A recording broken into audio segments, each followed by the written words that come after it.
So you've probably already heard people talking about the rating. So when a centre gets exceeding or they're waiting to get rated.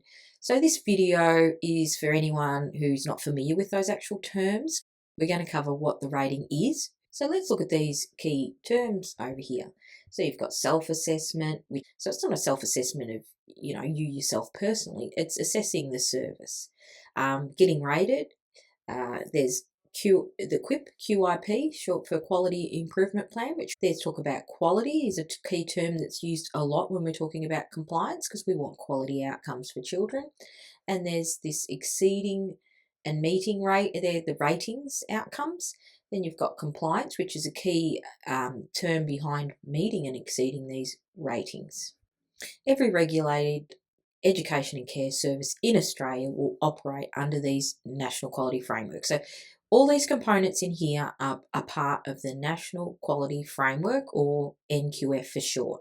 So it's made up of 4 or 5 components. So if you combine these laws and regulations, sometimes they're separate. So then you'd have 1, 2, 3, 4, 5 components. But if you join them together, it's 4.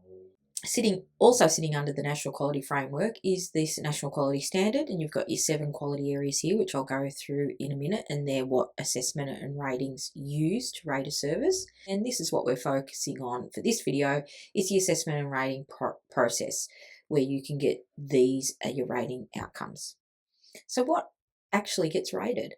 So the National Quality Standard is organised into those 7 areas. So you've got quality areas like the educational program and practices. Quality area 2 is about children's health. Then you've got physical environment. So that's, your indoor and outdoor environments, how many natural materials and resources you have.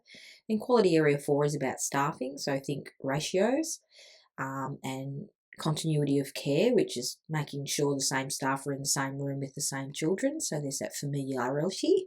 Then you've got quality area 5, which is about relationships with children. So that could be relationships between children, how you focus on helping children form friendships, or even relationships between yourself and children.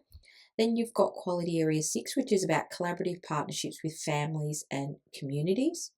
And quality area 7 is governance and leadership.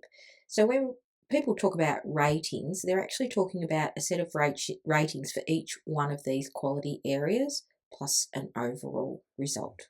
So here we can see the 5 quality areas. So these are the 5 possible ratings that a service can receive. So you've got your highest up here, which is excellent. So this rating is awarded separately by a CEQA itself. So you would have to get exceeding, which is here, in every one of those 7 quality areas to apply for that excellent rating. And that's recognised as the highest award.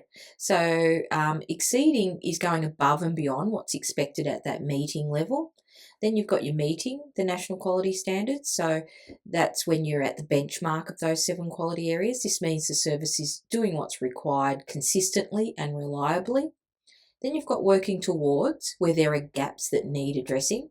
The service isn't posing a direct risk to children as such, but there are gaps that need working towards, basically. And then significant improvement required is the most serious rating, indicating that the regulatory authority needs to see some urgent action, some urgent change. It's worth remembering that the actual purpose behind all of this, the assessment and rating process, exists to promote continuous quality improvement across the sector. So it's not designed to catch services out. It's designed to help you think about what are quality outcomes, how do we achieve those. So ratings are given by the regulatory authority in each state and territory through what's called an authorised officer who conducts the assessment. It's worth knowing roughly how that process unfolds. So when we talk about the visit itself, the service is given written notice that there is going to be a visit to the centre. Then the service would submit a quality improvement plan. And then a few weeks later, the authorised officer will visit the service to gather evidence, usually over 1 or more days, depending on the size of your service. If you work in a very large service, I would say that the assessment and rating would go for 2 days, where you'd be having that visit. Afterwards, the service would get a draft report. So in other words, here's a draft of what our findings were against each of those 7 quality areas. And during the visit, and then, at the end of the visit, the ratings are issued and publicised, and I'll show you where in a minute. So it's key to remember that during the visit, the authorised officer is going to be observing. They're going to be observing your practices, discussing what's happening with educators. They're going to be citing relevant documentation, and that's really the whole job in 3 words, really. They're going to observe, they're going to discuss, and they're going to cite like documentation to back up like policies and things like that.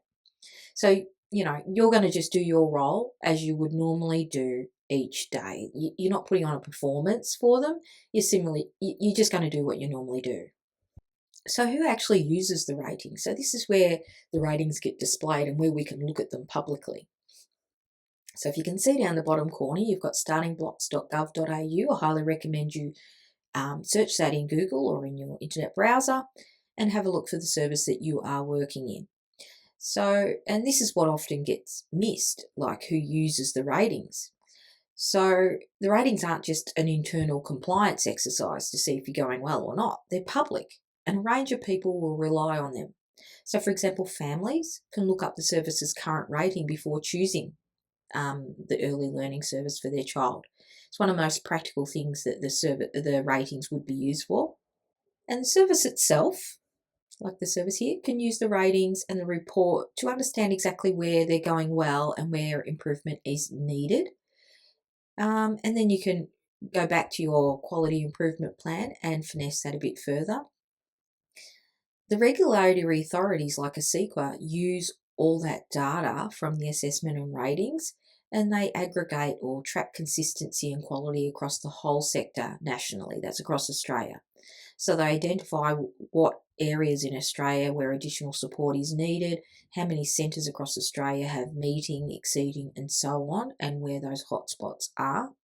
And you as an educator will use this information to understand your own service's standing and how you yourself can contribute to quality outcomes within those 7 national quality standard areas.